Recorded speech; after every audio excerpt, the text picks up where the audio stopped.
नमस्कार मित्रों, जैसा कि आप सभी लोग जानते हैं, अपने आराध्य मर्यादा पुरुषोत्तम भगवान श्री राम की जन्मभूमि अयोध्या में रामलला की प्राण प्रतिष्ठा होने जा रही है। हम प्रत्येक हिंदू और हर भारतवासी के लिए अत्यंत गर्व का विषय है। यह सुनते ही हमारा मन प्रफुल्लित होने लगता है कि भगवान राम की प्राण प्रतिष्ठा होने जा रही है। 22 जनवरी को वो शुभ दिन तय हुआ है। हम इस दिन को हर्षोल्लास से मनाएंगे और पूरे भारत में ऐसी दीपावली शायद ही कभी आपने कभी देखी होगी, ऐसी दीपावली मनने जा रही है। तो हमारे लिए उतना ही महत्वपूर्ण है कि राम मंदिर से जुड़े तथ्यों को जानना। तो कुछ रोचक तथ्य हैं जो मैं आपके समक्ष लेके आया हूँ। राम मंदिर को बनाने में जो मिट्टी का, किसी भी बिल्डिंग को बनाने में नींव जब भरी जाती है तो मिट्टी का इस्तेमाल होता है। एक ही जगह की मिट्टी होती है, उसे डाल देते हैं। लेकिन राम मंदिर को बनाने के लिए 2587 स्थानों की मिट्टी का उपयोग किया गया है। आप चौंक जाएंगे, 2587 स्थानों की मिट्टी, जिनमें केदारनाथ, बद्रीनाथ, गंगोत्री, यमुनोत्री, हल्दी घाटी, शिवाजी का किला चित्तौड़ में था, वहां की मिट्टी, झांसी का किले की मिट्टी, हल्दी घाटी की मिट्टी का उपयोग किया गया। चंद्रशेखर आजाद जी जहां बलिदान हुए, ऐसी प्रयागराज की मिट्टी का भी इस्तेमाल किया गया। तो 2587 जगह की मिट्टी का इस्तेमाल एक राम मंदिर की नींव को रखने में किया गया। सिर्फ मिट्टी नहीं, 150 नदियों के जल का उपयोग किया जा रहा है राम मंदिर को बनाने में, जिसमें गंगा, सरस्वती, सिंधु, ब्रह्मपुत्र, गंडकी, कावेरी, यमुना, रेवा, कृष्णा, गोदा, महानदी ऐसी नदियां हैं। 3 समुद्र के जल का इस्तेमाल किया जा रहा है। श्रीलंका की 16 स्थानों की नदियों के जल का उसमें उपयोग किया जा रहा है। मेघालय के जैंतिया हिल्स में 2 नदियां हैं, मेंडू और मेतांग। इस जैंतिया हिल्स की खासियत है, यहाँ दुर्गा मंदिर 600 वर्ष पुराना स्थित है। इससे मान्यता इसकी और बढ़ जाती है। ऐसी नदियों का इस्तेमाल किया जा रहा है भगवान राम मंदिर को बनाने में। जो तीसरा रोचक तथ्य है, टाइम कैप्सूल का इस्तेमाल किया जा रहा है। टाइम कैप्सूल हमने पिक्चरों में सुना था कि टाइम कैप्सूल का इस्तेमाल किया जाता है। 2000 फीट का नीचे जाकर एक गड्ढा कर उसमें टाइम कैप्सूल को डाला जा रहा है। जो टाइम कैप्सूल आने वाले समय में हजारों वर्ष, लाखों वर्ष बाद भी अगर कोई राम मंदिर के अस्तित्व को जानने की कोशिश करेगा, कि राम मंदिर के बारे में जानने की कोशिश करेगा, हमारे आराध्य भगवान राम के बारे में जानने की कोशिश करेगा, तो वो उस समय भी ज्ञात कर लेगा। तो यह भी आवश्यक था। तो 2000 फीट के नीचे टाइम कैप्सूल को भी डाला जा रहा है। चौथा रोचक तथ्य है, यहां जो ईंटें आई हैं, ईंटों के बारे में आपने अनेक कहानियां सुनी होगी, अपने आस पड़ोस के लोगों से सुना होगा, जो उस समय 1989 में और 92 में जो लोगों ने अपने प्राणों की आहुति दी थी कि वो राम मंदिर गए थे। ईंटों का संग्रह हुआ था, लोगों ने ईंटें पहुंचाई थी।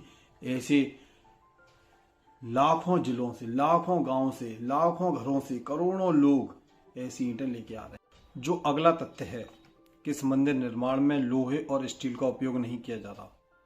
इसमें उपयोग किया जा रहा है पत्थरों का, इसमें उपयोग किया जा रहा है सफेद सीमेंट का, इसमें उपयोग किया जा रहा है लकड़ी का, और इसमें उपयोग किया जा रहा है तांबे का।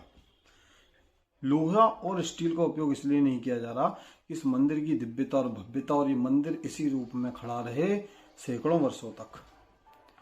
इसी कारणवश इसमें लोहा और स्टील का इस्तेमाल नहीं किया जा रहा। जो पत्थर लाए गए हैं, अजंद्री हिल्स से पत्थर लाए गए हैं, जो कि हनुमान जी की जन्मस्थली कही जाती है। और हनुमान जी तो हम सभी जानते ही हैं कितने बड़े राम भक्त थे। तो स्वाभाविक है कि उनकी जन्मस्थली के पत्थर लगाए भगवान श्री राम मंदिर के निर्माण में।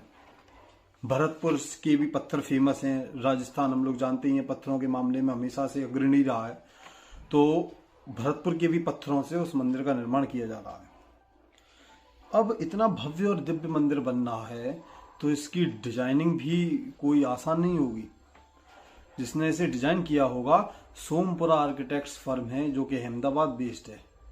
इस फर्म के बारे में खासियत है, 15वीं पीढ़ी के वास्तुकार परिवार सोमपुर वासी, जिन्होंने भारत एवं विदेशों में 200 से अधिक मंदिर बनाए हैं, जिनमें कुछ मंदिर तो मुझे भी याद है, मैंने नाम उनका सुना है। जैसे कि गुजरात में सोमनाथ मंदिर की जो डिजाइनिंग है वो उन्हीं के द्वारा हुई है। दिल्ली स्थित अक्षरधाम मंदिर की डिजाइनिंग उन्हीं के द्वारा हुई है। बेंगलोर स्थित स्वामीनारायण मंदिर की भी डिजाइनिंग उन्हीं के द्वारा हुई है। तो अशोक सिंघल जी ने 1987 में ही जो इसकी डिजाइन थी वो सोमपुरा आर्किटेक्ट्स को दी थी कि आप बनवाइए। लेकिन कुछ कारण थे जिनके कारण मंदिर नहीं बन पा रहा था, लेकिन अब मंदिर बनना है। तो उस समय जो डिजाइन तय हुआ था और आज जो डिजाइन तय है उसमें थोड़ा सा अंतर है। आज के समय मंदिर अत्यधिक भव्य बनने जा रहा है, तो डिजाइन भी बहुत अत्यधिक भव्य है। 3 तल का यह मंदिर है, तो ऐसा करके वो डिजाइन सोमपुर आर्किटेक्ट्स के द्वारा बनाया गया। इसके कंस्ट्रक्शन के काम में L&T Larsen and turbo construction company है, जो कि इसका कंस्ट्रक्शन कार्य को देखेगी और जल्द से जल्द कंस्ट्रक्शन पूरा होगा। जैसा कि हमें पता है, जो भूतल है वो अभी तैयार होने पर है और अगले 1-2 वर्षों में मंदिर पूर्ण रूप से तैयार हो जाएगा। इस हिंदू समाज ने अपने आराध्य भगवान श्री राम के लिए, इसमें कोई शंका ही नहीं, लोगों ने अपनी प्राण तक की आहुति दी, लेकिन अर्थ के रूप में भी प्राण की आहुति दी लोगों ने। अर्थ के रूप में भी ये हिंदू समाज पीछे नहीं हटा। जहां भी धन की आवश्यकता हुई, हिंदू समाज ने दिल खोलकर धन दिया। इतना धन दिया कि जब राम मंदिर निधि समर्पण अभियान आया तो 3000 करोड़ रुपए से ज्यादा इस भारत ने उन श्री राम जन्मभूमि तीर्थ क्षेत्र जो ट्रस्ट है उनके खाते में डाला। राष्ट्र स्वयंसेवक संघ, विश्व हिंदू परिषद के लोग घर घर गए और प्रत्येक हिंदूवासी ने अपना समर्पण दिया अपने आराध्य भगवान श्री राम के लिए। आज लोग सोने चांदी की ईंटें भेजते हैं। चंपत राय जी बताते हैं अपने वीडियो में कि लोगों का जो हिंदू समाज का समर्पण देखने को मिल रहा है अपने आराध्य के लिए, वैसा समर्पण कभी किसी व्यक्ति ने किसी के लिए नहीं देखा।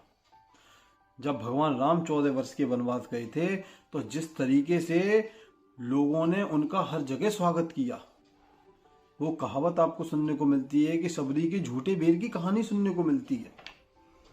उसी तरह से ये हिंदू समाज संपूर्ण रूप से 22 जनवरी को भव्य और दिव्य दीपावली पूरे देश में रामलला की प्राण प्रतिष्ठा पर मनाने जा रहा है।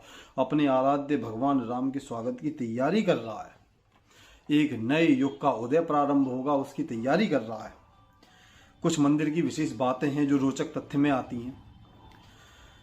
2.7 एकड़ में स्थित मंदिर है, जो कि 57,400 स्क्वायर फीट एरिया में अभी बनाया जा रहा है। उसके अलावा मंदिर के अलावा अनेक सारे प्रकल्प होंगे, जैसे सीता जी की रसोई चलेगी जो कि लाखों लोगों को प्रतिदिन भोजन कराएगी। अनेक सारे पाठशाला होंगी, गुरुकुल वगैरह अनेक योजना है वहां पर, जो कि मंदिर के अलावा चलेंगी। मंदिर की जो लंबाई है 360 फीट लंबा है, चौड़ाई 235 फीट की है और जो मंदिर की ऊंचाई है वो 161 फीट की है। ऐसा भव्य और दिव्य मंदिर जिसमें 3 तल होंगे। इस मंदिर में 12 गेट होंगे। जो भगवान राम का जो मुख्य मंदिर होगा, उस मंदिर के आगे और पीछे माता सीता, भरत, लक्ष्मण जी का भी मंदिर रहेगा। ऐसा भव्य और दिव्य मंदिर हम सभी अपनी आंखों से देखेंगे, जिसकी कल्पना हमारे पूर्वजों ने पहले करी थी। पूर्वजों की इच्छा थी कि अपनी आंखों के समक्ष भगवान श्री राम का मंदिर बनते हुए देखें, लेकिन उनके सामने यह मंदिर पूर्ण नहीं हो पाया, मंदिर बन नहीं पाया। मंदिर का मामला कोर्ट में चल रहा था, लेकिन जब सुप्रीम कोर्ट ने फैसला दिया कि मंदिर उसी स्थान पर बनेगा और रामलला वहीं विराजमान होंगे, तो संपूर्ण हिंदू समाज ने भव्य दीपावली मनाकर इस फैसले का स्वागत किया था। और आज 1 महीने बाद ही ये भव्य राम मंदिर में प्राण प्रतिष्ठा होने जा रही है। तो सभी भारतवासियों से अपील है कि अपने अपने घर में दीपोत्सव मनाएं, हर घर में लाइट लगाएं, हर मंदिर को सजाएं।